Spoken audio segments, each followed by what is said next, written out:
拜是考试周，因为子爱他们建成国中考试，我想高中生是不是也有考试？高中，你们这个好像有什么高中生？好，大学生可能会不晓得你们是这种。总而言之呢，考试的时候，我想社青也是一样，可以回忆一下，考试卷上面，你们还记得吗？有哪些试题？考试卷种类，试题的种类有哪些？选择题，还有呢？是非题，填充题，问答题。好。我有听到就是还有复选题啊，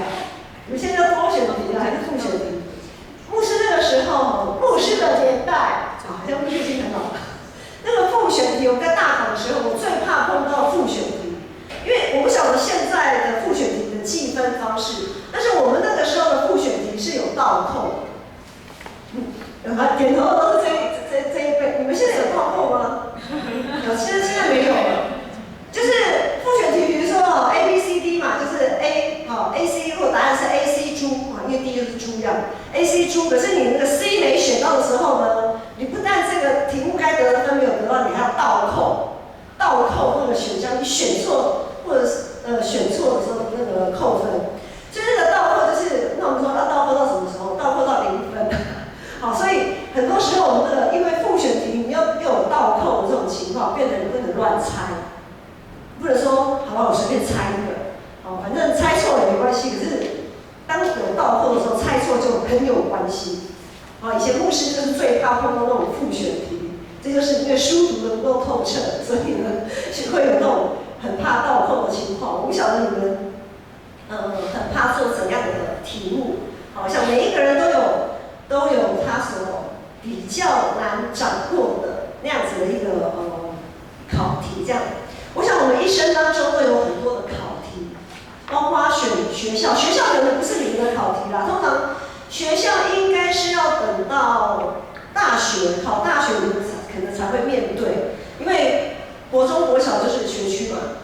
就算要跨学区或者是读私立学校，也不是你们在烦恼的，是你们的父母在烦恼的。好，然后呢，到了高中考高中，你就是多少分你就上什么高中嘛，通常也不会有太困难的选择。那到了大学就开始选学校、选系所，因为区域的不同，可能在台北，可能是台北以外，整个台湾，或者甚至于有人要到国外去留学的，就是当我们渐渐成长，在选学校选科系就会变得很复杂。然后呢，在毕业之后就选择就业，在就业工作的时候呢，就会选我是要给人家请当雇工，还是呢我自己做就小本生意，我自己做老板，或者是我要什么时候转换跑道，因为转换跑道也是一个升迁的一个过程。那或者是再更往前一点，就是可能是什么时候要选择退休，退休金可以领多少等等之类的，我们都会去很多在这个过程当中都会有很大的困扰。那另外呢，在感情的部分呢，就是选择配偶啊，各方面的，包括他的人品啊、他的家庭啊、他的信仰啊等等各方面，都有很多的选择题啊。我们都面对很多的选择题，包括你面对一个跟你话不投机半句多的人，可能是你的同事，那可能是你的同学，面对这样子的人，你要选择跟他维持怎样的一个关系？维持一个他走他的，我过我的独木桥，他走他的阳关道，可以跟我们讲反，反正就是他走他的，我走我的，还是说我们维持一个好像点到即止或者点头之交的关系？我们到底要维持到多深的这个关系？其实也不断在我们的心里会有很多的选择，会有很多的选择。好，那在这么多的选择当中呢，会充满很多的困惑、不安、煎熬。总之一句话就是，我们会可能很容易会陷入一个负面的情绪。但是我们都知道，当我们的有情绪的时候，心情不好的时候，是最不应该做选择的时候，因为往往在那样子的一个情绪底下所做出的选择，大部分都不会是自己真正想要的那个选择、那个答案。好，我们通常我们会依赖自己过去的经验跟当下的情绪去做选择、去做判断。当然，现在网络很发达，我们在网络上可以 Google 一下，就可以知道说，光是选择美食就有很多的评论，对不对？去哪里吃东西要先看一下评论，说，这家的美食大家觉得如何，或者是找医生啊，去医院都有很多资料可以参考，或者是找人谈一谈。总而言之，在这么多选择的过程当中，我们会利用身边许多的材料来提供自己有一个可以依循选择的一个方向。选择的过程是很痛苦的，是很煎熬的。可是往往我们要等到事过境迁，这件事情过去之后，然后回头看，才会发现这个事件的可贵。特别是当你在一个很难的一个选择题过程当中，如果你有持续的祷告，然后当你回头看的时候，你才会发现说，哇，原来上帝是要带我走这一条路是对我是有非常大的好处的。如果我们有这样子一路的寻找上帝的旨意，当我们回头看的时候，就会发现可贵的地方。历代志就像是一本回忆录，历代志就是以色列历史的一本回忆录，它像是以色列历史的一个倒叙者，也像是一位旁观者。我们在读历代志的时候，之前牧师有讲到，它里面有许多的材料都是来自于我们读过的撒母耳记跟列王记。那为什么有些材料它放进去，有些材料它没有放进去？就是因为历代志是它有维持一个轴线，它在选材的时候，它有依据一个轴线。什么轴线呢？这个轴线就是敬拜上帝的蒙福，远离上帝的遭灾祸。所以他依着这样子的轴线来选材，目的是要给那些正被掳归回，要重新建造上帝国度、建造圣殿的那一群以色列人，能够指出一个方向。历代志的作者，他写作的目的，他的读者是一群被掳国家败亡之后被掳走，然后再回过头来回到自己的故乡，重新建造圣殿的那一群人。所以历代志是为了那一群人看的，也在以色列的历史当中做回顾，要让那些人知道，你们要在历史当中取得怎样的教训。在这样的教训当中，看起来好像祸与福，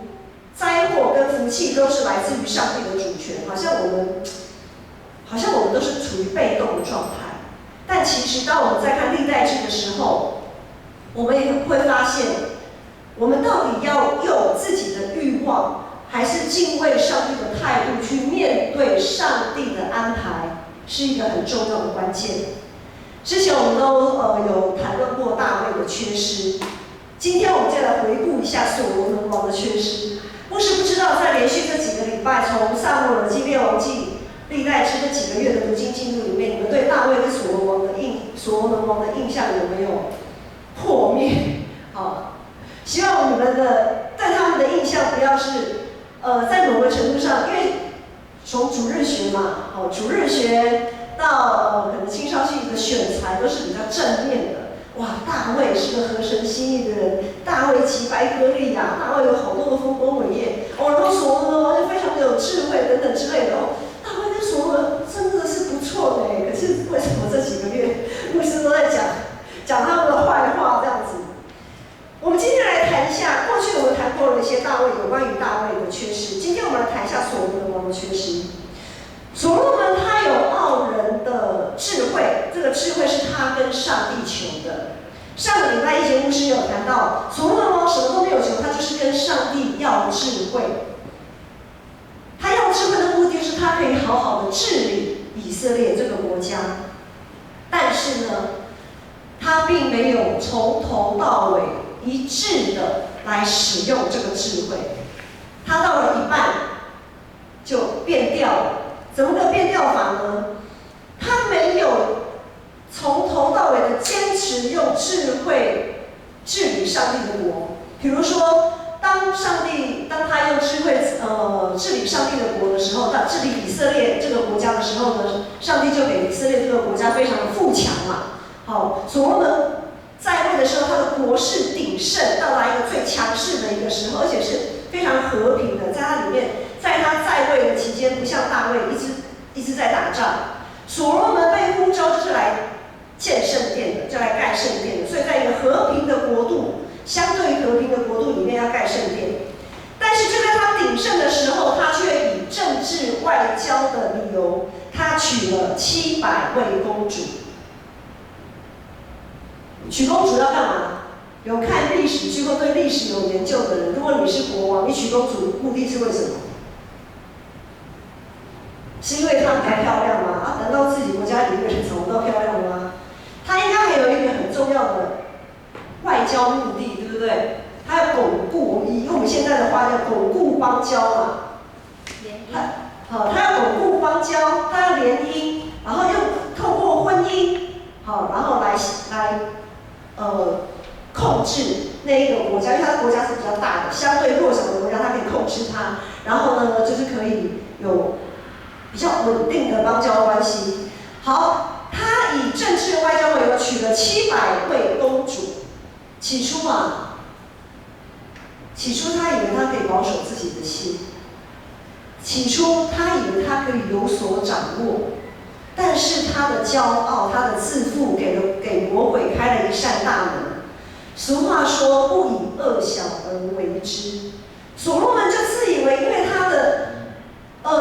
智慧、他的财富这么强而有力的国家，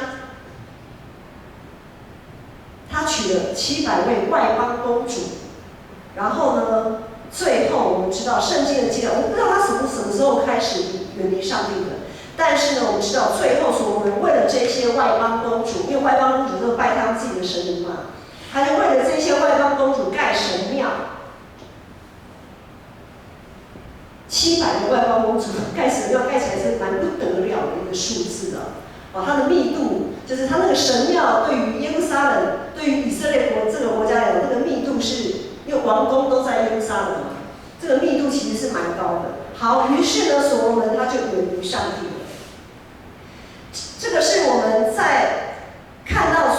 当所罗门的智慧不再替信仰群体效力，不再替上帝建造上帝的国度的时候，以色列王国就走向分裂。在这个过程当中，我们没有看到任何的臣子向所罗门提出谏言。当初大卫他在做错事的时候，有先知拿单向大卫进谏，对不对？谏言说就是拔那个事件，说你怎么可以这样子对那样？但是所罗门我们没有看到这样子的影子，没有听到这样的声音。为什么所罗门时代没有人向他进谏呢？有可能是因为本身这个王就是太有智慧了。我们的身边的人可能会觉得说啊，我们真的是我们的这些谏言真的是端不上台面了，算了吧。那也有可能有人感受到所罗门不想听他们的话，觉得讲了也没用，那就不要讲了。这些反映出所罗门没有用敬畏、谦卑的心使用上帝的智慧，他完全听不进谏言。于是，当所罗门儿子罗波安继任王位的时候，原本大一统以色列王国的内部早就是各唱各的调，大家都自己做自己的，没有人要再去管什么所罗门王说了些什么智慧的话，因为他做了许许多多根本不合神心意的事。当他的儿子罗波安继位的时候，以色列王国内部已经各唱各的调，已经是一个即将分崩离析的国家。所以呢，罗波安他当然会延续着他父亲所罗门在晚年那个骄傲自负的态度来治理以色列王国。所以罗波安成为压垮以色列统一王国的最后一根稻草。以色列果然就从罗波安开始就一分为二，从大卫好不容易打下来的江山，到所罗门王建立圣殿这样的和平的国度，却败在罗伯安的手中。当然他不是，他是压死的最后一根稻草，对不对？原因并不是从他开始的，但是呢，我们讲说那个引爆点就是从罗伯安开始引爆的。今天的经文段落就是历代志作者他试着使用罗伯安如何在这样子一分为二的国度当中，如何重振旗鼓、整顿内部势力的这段历史回顾呢，来提醒那一些被掳归回的历代志的读者，要他们在乱局当中做出选择。我们先来看看那个祭司利未人的选择。我们请那个黄信放到那个这一页。我们先来看祭司利未人的选择是什么？13节到15节这里说，以色列全地的祭司和利未人都从四方来归罗伯安。利未人撇下他们的郊野和产业，来到犹大与耶路撒冷，是因耶罗伯安和他的儿子拒绝他们，不许他们供祭司职分，侍奉耶和华。耶罗伯安为自己、为丘坛、为鬼魔、为自己所铸造的牛犊设立祭司。好，我们在这段经文里面会看到两派人马，一派是跟随上帝，愿意跟随上帝，却要放下自己的欲望的罗伯安。怎么说呢？因为以色列大一统的王国从这个时候开始一分为二，罗伯安是在南方。他的势力范围比较小，充其量就是两个支派。但是呢，北方有10个支派都是耶罗波安，在我们讲这个政治上的角力。北边有10个支派，很大的领土都是归耶罗波安。但是呢，罗伯安跟随罗伯安的祭司利未人呢，都撇下他们的郊野产业，来到犹大与耶路撒冷，就是本来属于耶罗波安势力范围的这10个支派的一些祭司利未人，他们愿意放弃自己的产业，愿意放弃自己的好处，到南方来归罗伯安。我想我们在选择的时候，我们会放弃比较大的利益吗？照理讲，北方10个支派土地领土比较大，我们会选择放弃我们既有的比较相对大的好处，来归我们讲不好移民好了，来移民到比较小的国家呢？通常这不太会哦，通常都是台湾移民到美国去，很少有那种美国人移民到台湾来。对，我们以移民的那个统计数字，比较大部分的人都是选择要移民到比较大、强壮、强盛的国家。好，可是在这里我们会发现，一边是愿意放下自己原本所拥有的好处，愿意归向罗伯安，而不归向耶罗伯安，因为耶罗伯安是怎么样？耶罗伯安怎么对待那一些敬拜上帝的祭司利未人？耶罗伯安他为自己设立丘坛，他在北国10个支派的领地里面，为那些鬼魔设立丘坛，祭拜偶像，而且呢，他还另外自己就设立了祭司。祭司是从亚伦支派，是上帝的诫命律例典当中，是从利未人亚伦这个支派才能被承接祭司利未的职分。但是耶罗波安他根本就不甩上帝，他根本不管上帝在说什么，他自己当老大，他自己来设立祭司利未。好，如果是我们要选哪一个？好，这是一个问题。在我们使用 Google 定位的时候，我不晓得大家特别有开车的，或者有骑车的一样啊。当我们在一个路口，特别是在一个路口不晓得要向左转、向右转的时候呢，我们要 Google 定位 ，Google 查。好，我现在要往哪走？牧师最讨厌 Google 说一句话。牧师最讨厌 Google 说向东南走，或者是向西北。往西北怎样？我心想，我就搞不清楚我现在在哪里，你还叫我往东还往西北？你为什么不直接告诉我往右往左，不是很简单吗？就是我们在搞不清楚自己到底站在哪一个定位基准点的时候，我怎么选择呢？通常我们在这种情况下，就只能先选择一个自己看得顺眼的，或自己比较先挖过去再说，然后再看那个 Google 定位会怎么样再带领我们嘛。好，再做调整嘛，就只能这样子嘛，在那个当下只能这样。所以即使有道路指引系统的这样的情况下，我们仍然会质疑自己是不是有走对路。即使我们常常在祷告的时候，我们也会怀疑说：上帝，你要我选的是这个吗？你要我做的决定是那一个吗？我们也是会在选择的过程当中也是会疑惑嘛。但是呢，我们不能把这个疑惑就好像就当作是没这回事，我们还要继续不断的祷告，继续不断的去寻找。我们现在牧师不知道在你现在是不是有一些选择题正在你心里产生？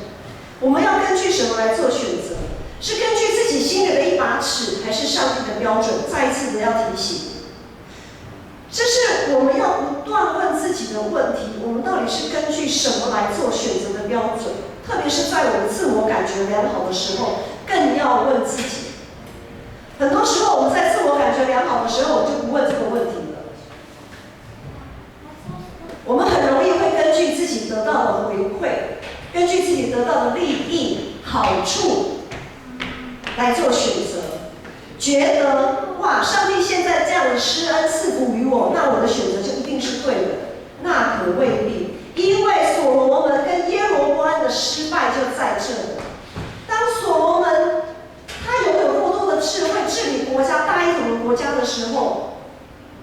他就忘了问自己这个问题了。然后当耶罗波安他掌握了北方10个支派的时候，他也忘了问自己这个问题。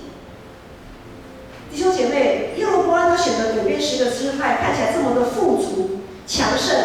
相对南方来讲，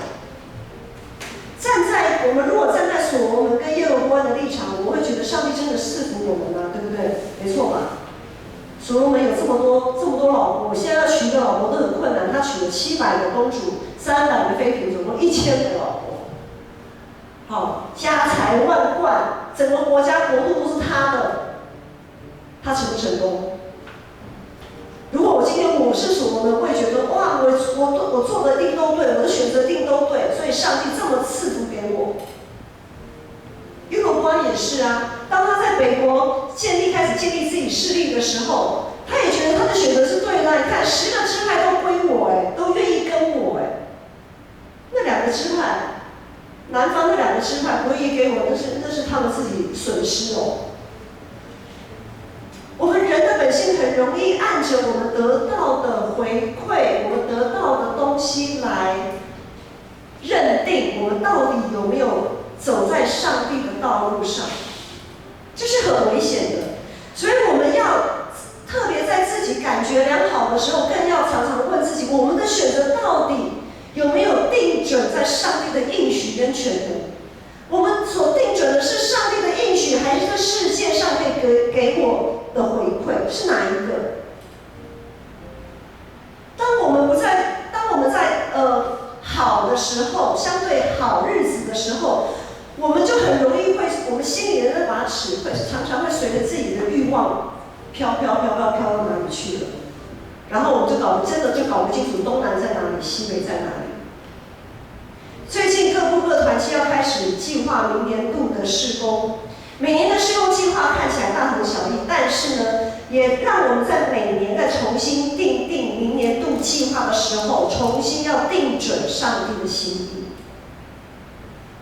我们要重新在这个时刻来检讨什么呢？检讨说，这个事工是不是能帮助我们实践教会的意向？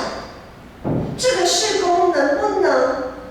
确实的被执行出来，还是说它在执行的时候会造成更大的混乱？那如果有造成混乱的时候，我们该怎么去预防？比如说，我们常常在事工协调，就是在同工，我们一起在同工在做一件事情的时候，往往会碰到就是立场不同啊，意见不同的时候，那这个过程当中就会有一些负面的情绪反应可能会跑出来。那我们要任由这个负面的情绪一直不断的涌现吗？还是要在上帝的话语当中摆脱这些负面不健康的情绪？然后我们又该如何在上帝的智慧里面来终止一切破坏性的谣言？教会有很多谣言，而且现在的谣言、假消息、假讯息比以前更无法阻挡，因为网络那个 line 一键按下去，哇，这个以前如果我要传给100个人，我还一通通打电话，现在不用了。我只要一个按下去，100人同时都可以收到，然后在赖回来回去的时候，那个讯息来去的时候，哇，那个加油天数就很可怕。我们要如何来终止所谓谣言止于智者？如果我们真的拥有上帝的智慧，我们就能去分辨，我们就能去分辨，去停止这些谣言的散播。在雅各书里面说到，舌头是永不禁止的邪恶。当我们在教会，当我们在工作场域、在学校、在各个地方，我们一起建造我们属灵的殿的时候，我们很难去控制别人的嘴说出什么话，但是我们可以控制自己的耳朵，我们可以保守自己的心，要怎么去听这一些话，我们要怎么用上帝的智慧去分辨，然后我们也要用敬虔的态度，小心的去说。好，这是我们看到祭司利未人的选择，他们没有选择比较大、比较好的。这一群敬拜上帝的祭司利未人，他们愿意放弃他们的好处，放弃他们很舒适的那个环境，他们进入到上帝的同在里。接下来我们看罗波安他怎么选择。在我们刚才读的13节到15节，有讲到有两组人嘛，对不对？两派人嘛。好，一派是原本就跟随罗波安的，另外一派呢是本来只能在政治势力上或政治立场上不同于罗波安的，他选的是耶罗波安的那一群。所以呢，其实一开始呢是有一群祭司利未人是跟随罗波安，另外一群祭司利未人呢，是跟随耶罗波安，他们敬拜的上帝都是一样的啦，只是他们的立场、政治立场不一样。好，我们可以用这样子去理解，就好像现在我们基督徒。光是长老教会跟外教派，我们的立场就有些政治立场或者有些议题的立场都很壁垒分明。这是人的有限跟软弱。好，同样是敬拜上帝的人，也会有在各种立场上有分歧的人。好，那这两群人呢？一群原本跟随罗波安，跟随耶罗波安这两群祭司利未人，罗波安。在国家一分为二，要走向分崩离析的这个混乱当中，罗波安他招聚了全以色列的祭司利未人，所以当然也包括那些原本跟他站在不同立场的祭司利未人，他完全的接纳。不管过去那一群本来跟随在政治立场上比较是倾向耶罗波安的那一群。他全部的都把两群接纳合为一群，他愿意接纳与他不同立场、原本跟他不同立场的人。那我们呢？我们也是一群敬拜上帝的子民，我们愿不愿意去接纳跟我们在各种政治立场或者是一些公共议题上不在同一阵线的人，我们愿不愿意？我们愿不愿意这样去做？耶稣说：“你们中间谁有100只羊，失去其中1只，岂不尽力将它寻回吗？”我们的社会，不论是在教会也好、家庭也好、学校、职场，充满着混乱的人际关系，充满了许多复杂的人际关系。如果我们愿意将自己一些负面的情绪、那些混乱的选择交给上帝，如果我们愿意在上帝里面寻求饶恕跟安慰，愿意在耶稣基督里寻求宽恕别人、接纳他人的力量，其实我们所得到的祝福就很大。就像罗波安，他愿意在上帝面前谦卑自己，尽弃前嫌，接纳那些原本与他立场不同的人。在16节、17节。这段经文说，以色列各支派中，凡立定心意寻求耶和华以色列上帝的，都随从利未人来到耶路撒冷祭祀耶和华他们列祖的上帝，这样就坚固犹大国，就是上帝就坚固犹大国，使所罗门的儿子罗波安强盛3年，因为他们3年遵行大卫和所罗门的道。为什么只坚固3年，不是4年、5年、6年？因为这3年，人的坚持度真的是软弱有限了哈。这3年他们都遵行大卫跟所罗门的道，意思是说他们都遵行大卫对上帝的敬虔，还有所罗门还没有扭曲，他还没有变节之前的智慧，他们都遵行这样子的道。所以在经文里我们看着，因着各国全国各派系祭司利未人的合一，因着祭司利未人在上帝面前不再分党节，不再分派，因着他们的合一，所以吸引了更多人愿意立志，用坚定寻求的态度走向上帝。然后上帝就使罗波安所治理的这个国家强盛。这就符合我们历代志一开始所说的那条轴线，就是敬拜上帝蒙福，远离上帝遭灾祸。在人的社会当中，包括教会之所以会混乱，不是因为环境，而是因为自身的欲望。许多的难题都跟人有关。所谓有关系就没关系，没关系就有很大的关系，大家有听过这句话吧？可是这句话听起来有没有道理？听起来真的蛮有道理的，因为大家都是这样子。可是这句话有一个陷阱，这句话有一个陷阱，就是我们如果只寻求人跟人之间的关系，就容易陷落在骄傲、论断跟结党的危险里。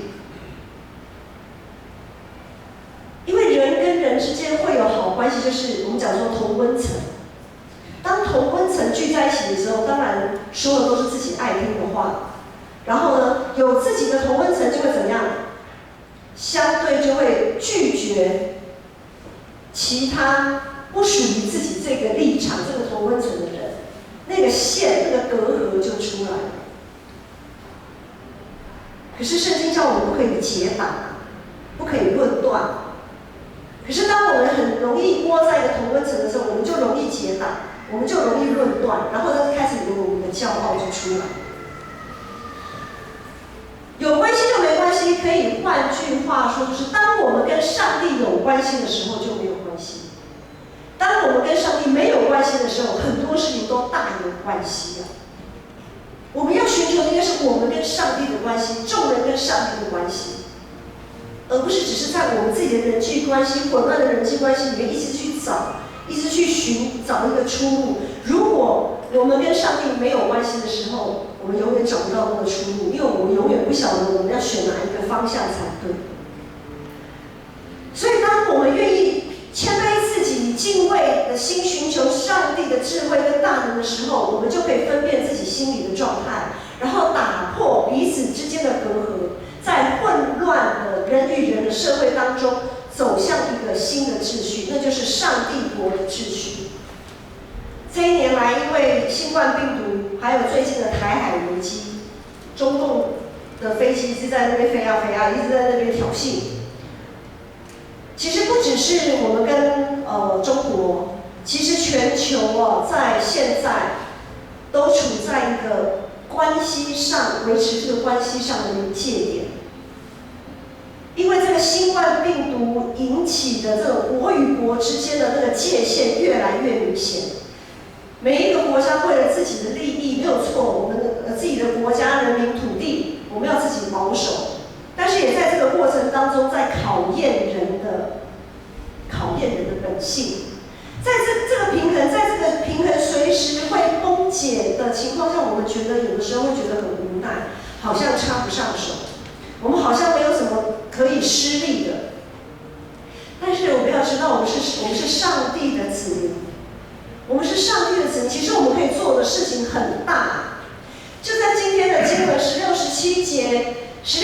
节，再一次的说，以色列各支派凡立定心意寻求耶和华以色列上帝的，都随从利未人来到耶路撒冷，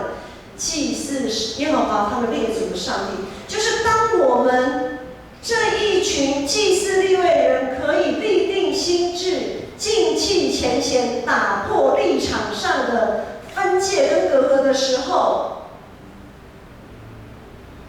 我们就可以成为这是混乱社会当中的一个盼望，一个方向，一个指引。如果我们自己基督徒这个群体都不合一，都还在那边骂来骂去，光是这个统独之争也好啊，这个政治立场上的分野也好，如果我们自己在这样子危机的时刻，我们还要去争这个，那我们能带给这个世界怎样的盼望呢？我们要寻求的不应该是罗波安或耶罗波安，我们要寻求的是上帝。为什么那群祭司利未人他们会放弃他们的产业郊野？为什么会从北方来到南方？因为他们跟随的没有错，他们可能之前在政治立场都是跟着耶罗波安的，可是他们发现错了，因为这个耶罗波安根本不跟上帝。所以我们这一群祭司利未人，我们要立定心志，我们要跟随的是谁？当我们在上帝面前谦卑合一，为这块土地、为这块土地的领袖百姓祷告的时候，我们要祷告，让所有的人可以有智慧，有上帝而来的智慧，一起度过这个危机，而不是利用人的小聪明，还在这边赚钱，赚什么钱？口罩有没有？前阵子这个口罩，就是有人要囤积啊，用不当的手法，要透过口罩来赚钱。那什么时候了，你还要发灾难财啊？所以我们为什么要有上帝的智慧？我们要求这块土地的人都能够拥有上帝的智慧，不是为自己的利益，那个智慧不是为自己的利益，而是为所有的人可以回转，可以仰望十字架上的耶稣。我们要为他们祷告，但是在为他们祷告之前，我们自己要先站稳，我们不要自己就已经先在那边互咬、互相攻击，因为这个不是现在需要的。我们才能从自己许许多多混乱的欲望得到走出来，得到释放，得到自由。历代志的主轴，再次提醒大家，历代志它会选材，撒母耳记跟列王记的选材里面，它有一个主轴，它有一个选材的标准，就是它的主轴，历代志的轴心，就是为了要建造圣殿，重新恢复心灵诚实的敬拜。这个轴心也适用在我们现在这个混乱的社会，只要是跟这个主轴不相关的，通通被排除，通通被排除在历代志以外。不论是所罗门王如何，他当初如何用智慧去判断，两个妇人要产一个孩子，对不对？或者是无论是他的丰功伟业，或者是大卫他的拔示巴事件，也没有放在历代志里面。大好大坏的事情好像都没有放在历代志里面，只要是跟建造圣殿、跟敬拜没有关系的题材都不会放在历代史里面。好，那现在最后问题来了，当我们在建造我们属灵的殿的时候，我们要把怎么样的题材，把怎样的材料放在我们的生命里？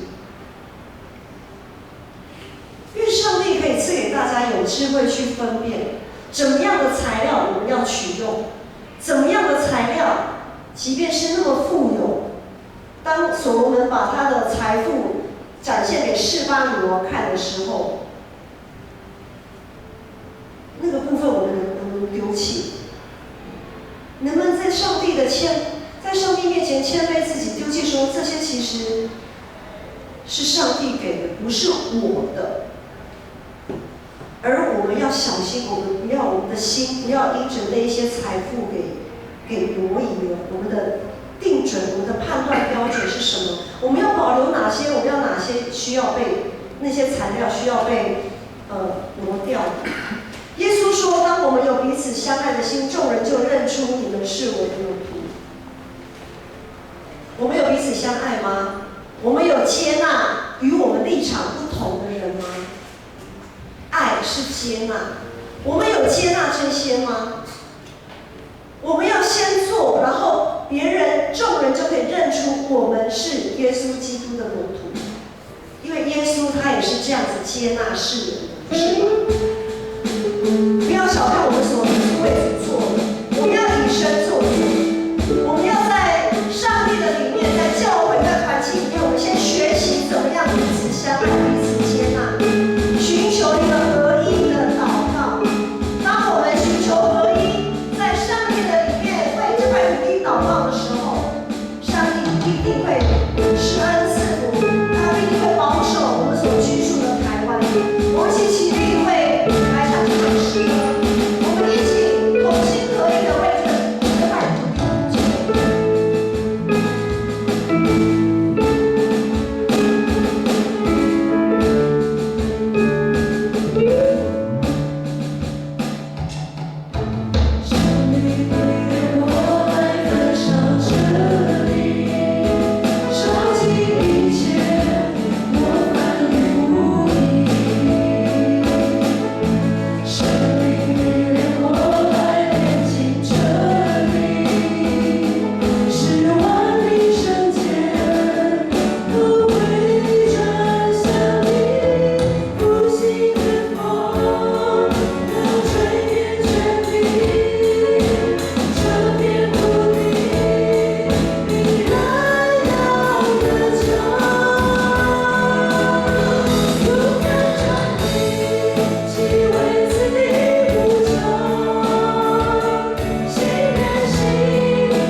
谢你使用我